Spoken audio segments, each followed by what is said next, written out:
The opportunity for these automakers to use these skateboard platforms, and let's face it, they're almost all headed that way with skateboard platforms, with flat platforms, EVs. Every single one's a crossover, essentially. Every single one. A couple sporty cars. They're not even really sporty. They're cars, large sedans, but they're missing some stuff there, aren't they? Like what? Oh, I don't know, maybe like a two-door coupe. Or why not build a convertible Cadillac Eldorado? Why not?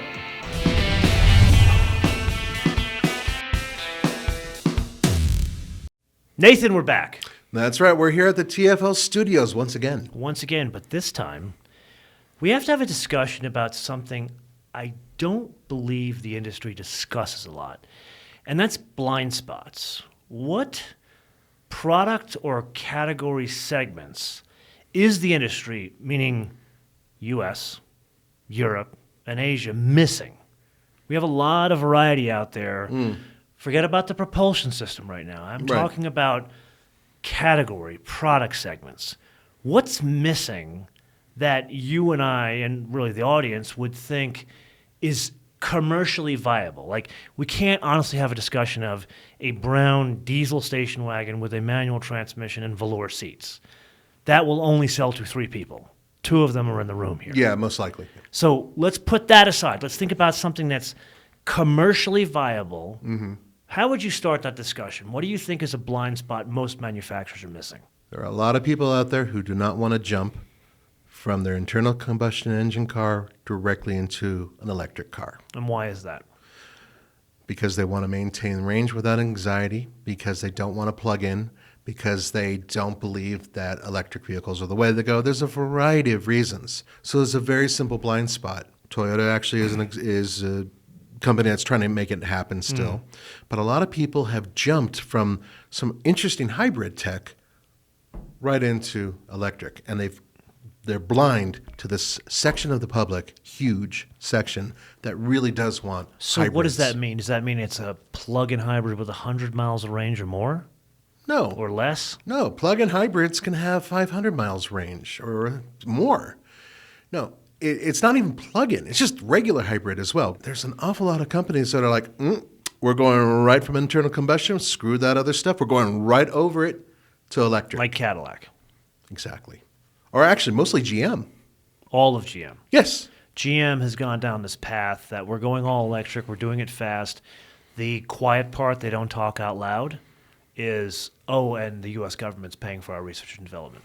The consumer could care less about that part. They really couldn't, yeah. They really couldn't. They're not clued into it, and so they don't care. Okay, so I'm going to distill this a little bit for you. Yes, bring it down. I think what you just said is something that I've looked at.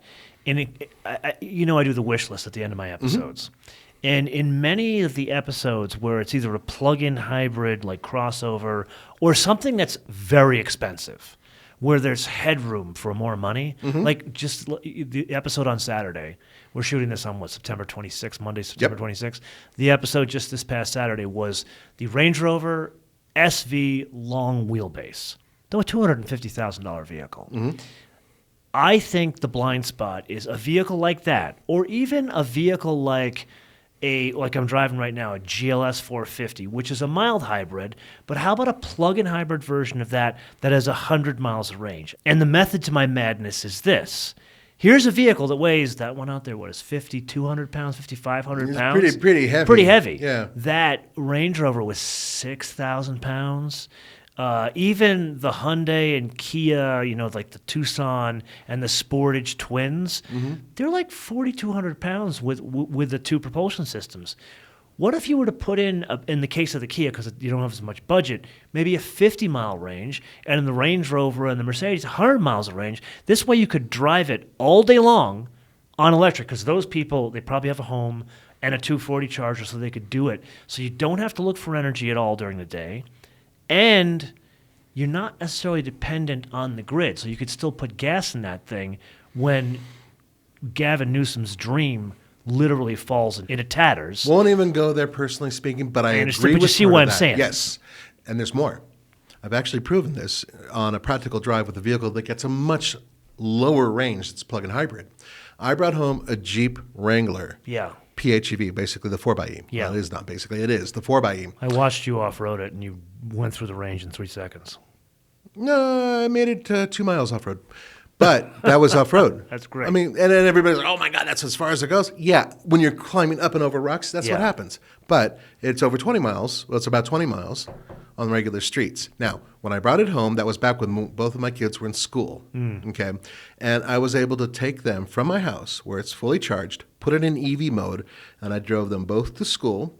I went to the market, brought some stuff home, worked from home that day, plugged it in, and by the time they were done with school, it was fully charged again, and I went and got them. How much range was that? 20 miles is the range, and I was driving about 15 miles to take care of all that stuff. So we agree on the concept here. It's the execution we disagree on. I'm only saying that it can work. 20 to 30 miles. It can, but like it only works in a weirdo situation like you describe, or like me where I've got a 240 Charger in the hangar and I only commute 5 miles each way.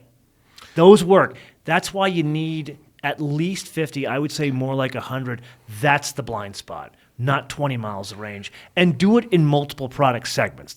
That's what I say is this blind spot. What would you say is the next blind spot? The next blind spot, and we discussed this off camera, is the opportunity for these automakers to use these skateboard platforms. And let's face it, they're almost all headed that way with skateboard platforms or flat platforms, EVs.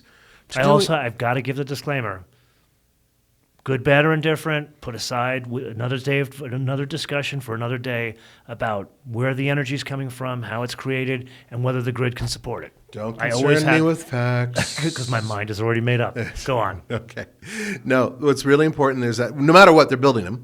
Yeah. So the blind spot is that they are doing these, every single one's a crossover, essentially. Every single one. A couple sporty cars. They're not even really sporty. They're cars, large sedans, but they're missing some stuff there, aren't they? Like what? Oh, I don't know. Maybe like a 2-door coupe or convertible. Have you seen an electric convertible yet? No. Doesn't No. exist Well, yet. okay. No, it doesn't exist. It will, but how many wheels are we counting as an electric convertible? Come on, 4.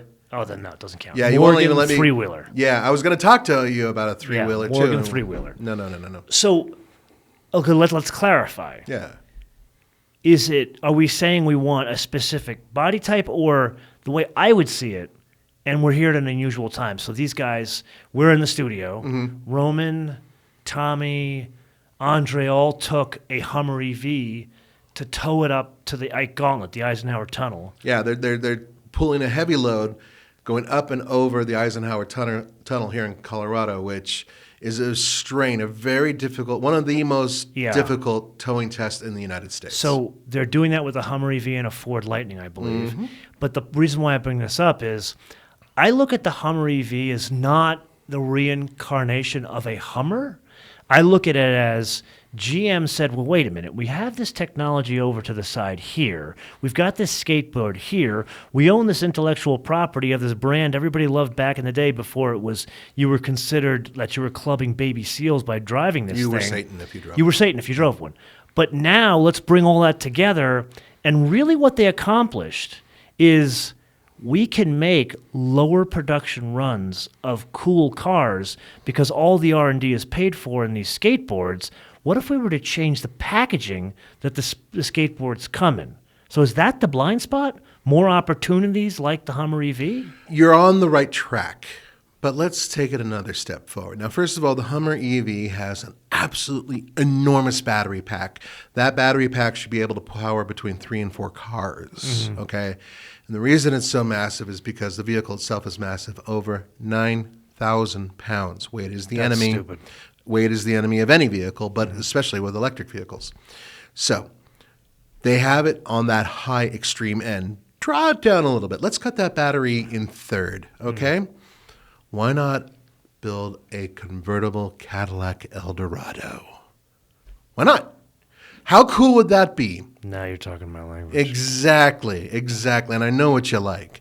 Why I not? want a 79 Eldo. No vinyl roof. No. White factory sunroof. Camel interior, just like my aunt had when she was living in the Boogie Down Bronx. Well, there you go. Why not build something like that? a modern interpretation of that, perhaps. Look, Okay, as a limited run, but they're already kind of doing that with the Celestique, but that's going to be $300,000. Yeah, and that's not what I'm talking about. And besides, that's going to have a much larger battery. I'm talking about going down to Smaller. No, a much larger battery than what I'm referring to, I Yeah. should say. I'm sorry, not the. But you're talking a smaller Nothing's vehicle. bigger than the Hummer. Nothing. Okay, I mean, The Celestique will be longer.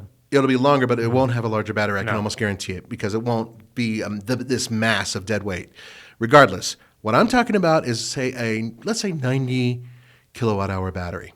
Okay, Which most mid-size EVs, that's what they have. that's what I'm going at. Yeah, which is about the size of a queen-size mattress, just to give you an idea. I am aware of that, Yeah. but also I'm trying to say Cadillac Eldorado, you want a fine battery. Oh, yeah, and Okay. I want that kind of mattress, pillowy, soft ride. Hell yeah, you do, but I you wanna also want something cruise that's down the boogie pimp and cruise. Absolutely. You hit a button and it can lower and go softer. You hit another button and it'll actually help you get out of there because you're a big fat guy like me and need a little bit of help getting in Okay, and out. so again, what we're saying, I think we're saying the same thing. Right, a boutique car to a certain degree, but not completely boutique. So instead of you being in the temple across the street from the church, we're in the same church, we're just in a different pew. I would say so. So we're saying GM actually has done something right here. Yes. They've put the investment into these skateboards, and they've shown through the Hummer EV and soon the Celestique that they can do these limited runs.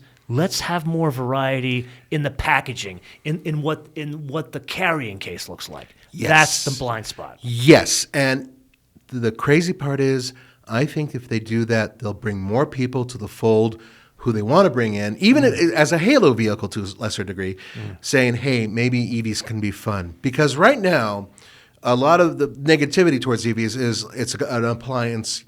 It's a switch you turn on and off when you drive, which all that is essentially true.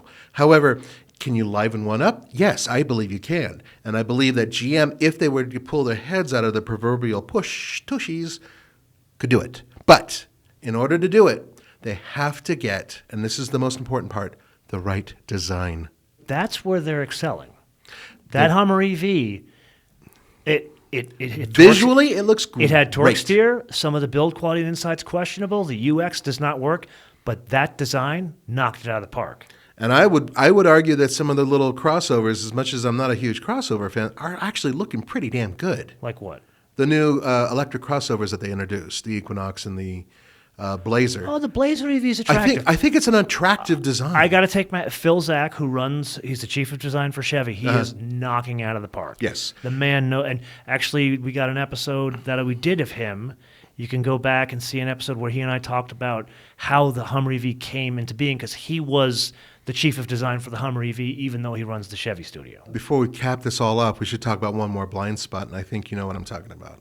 Well, I got a blind spot to add here, but I don't know if it's going to be the same thing. All right, go for it. Add your complaint. Okay, here's what I think it should be. And you already kind of said it out loud. I think there needs to be another Cadillac Eldorado. But maybe it's not just a Cadillac Eldorado. I think it needs to be a personal car. Not a four-door, not a crossover, a personal car. To me, that is a coupe. And you can then make a convertible version of it as well. Of course. But it's not a two-seat car. It could be a four-seat car. It could be a five-seat car. Right. But it's something in the vein of an old Cadillac Eldorado. But here is the major gotcha. Internal combustion. Maybe hybrid, but internal combustion.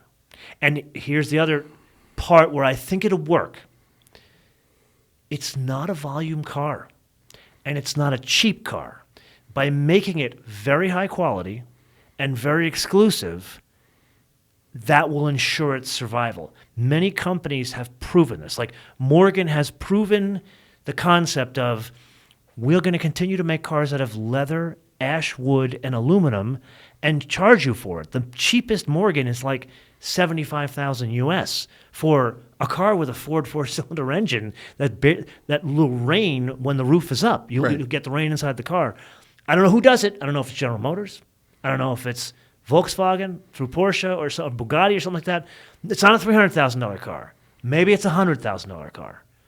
But it's internal combustion.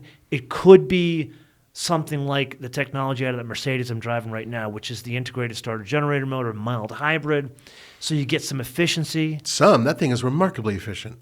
Do you realize this thing weighs, what, 5,500 pounds? Yeah. And I have not been driving all freeway. I've been doing a lot of around town. Like I circumnavigated Denver yesterday.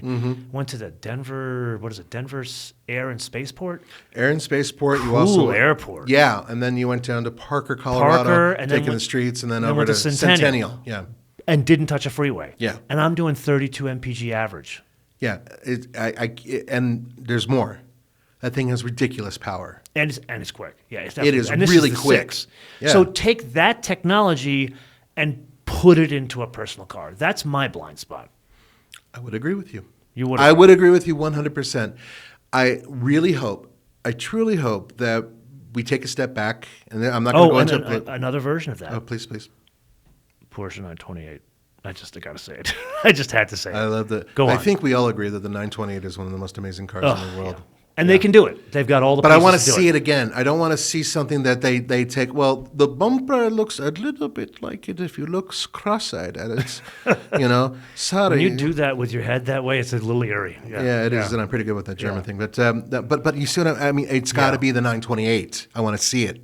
But not like they did with the 2003 Ford Thunderbird. Or No, 2005 God, Thunderbird, no, that's a cigar. Where it was a copy. It was a copy of the car it came and before. It was terrible. Let's reimagine it. It needs to be a 928 Yeah. the minute I look at it. What other blind spots are we missing?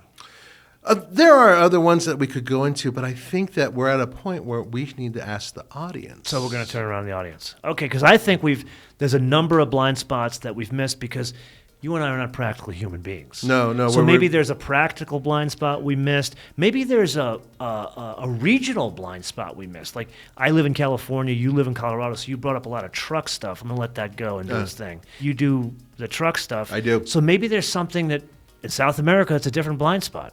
Because this is from all manufacturers, not just GM and Volkswagen, who we've brought up. So let us know in the comments below or via our social media, MotoMan TV on Word, MotoMan TV on Word, Facebook, Twitter, and Instagram. And with that, shall we tell the audience about your new purchase from Saturday night? Oh, God. I'm going to get Which actually, this is the last time you're going to see him because he's going to go home and get murdered. Oh yeah, there'll be a blood stain on the driveway when she. No. Yeah. So, but it was for a good cause. It was for a good cause. Okay. So, long story short, there is a church that's raising money for a school in Juarez, Mexico, and they were doing an auction at a cigar place that MotoMan and I were frequenting. And Well, let's give him a little plug. The Sure. Smoking Cave in Highland Park, or near Highlands Ranch. Near I think Highlands is Lone- Ranch. Isn't Lone Tree? you know Denver better than me. Centennial. It's near Centennial. The only place in Denver called the Smoking Cave. Great place. Amazing. One of the best amazing selections variety. out there. Seriously. Best in Denver. Yeah, easily. Amazing selection of cigars. Anyway, what did you buy?